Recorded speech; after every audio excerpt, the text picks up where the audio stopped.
మనం అనుకున్న టార్గెట్ రాష్ట్రంలో కనీసం 80% పైచిలకు 17 నుంచి 23 సంవత్సరాల వయసులో ఉన్న ప్రతి ఒక్కరూ కూడా కాలేజీలు బాట పట్టాలి. ప్రతి ఒక్కరూ కూడా చదవగలగాలి, చదవాలి. చదువుల కోసం భారం అనేది ఉండకూడదు.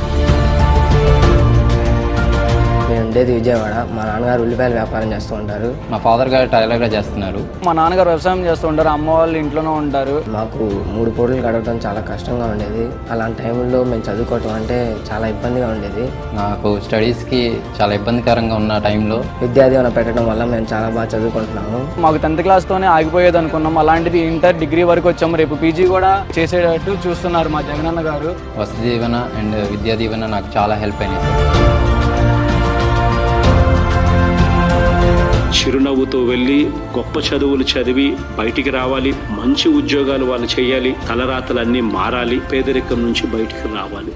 ఇది మన లక్ష్యం. నా ఫీజు గురించి మాకు ఇప్పుడు టెన్షన్ లేదు. మా అమ్మగారి అకౌంట్లో పడిన తర్వాత మాకు మెసేజ్ వచ్చిన తర్వాత మా అమ్మగారే వచ్చి కడుక్కున్నారు. ప్రీవియస్ లా కాకుండా 3 నెలలకి మా అమ్మవారి అకౌంట్లో వసతి దీవెన, విద్యా దీవెన పడడం మూలంగా మా అమ్మ వాళ్ళు వచ్చేసి కాలేజీలో ఫీజు కట్టేస్తారు. మా మదర్స్ గారు కూడా మా స్టడీస్ గురించి ఎటువంటి టెన్షన్ లేకుండా నా చదువు మీద కాన్సన్ట్రేషన్ చేస్తున్నాను. నా గోల్ ఫినిష్ చేసుకోవడానికి నేను బాగా చదువుకుంటున్నాను.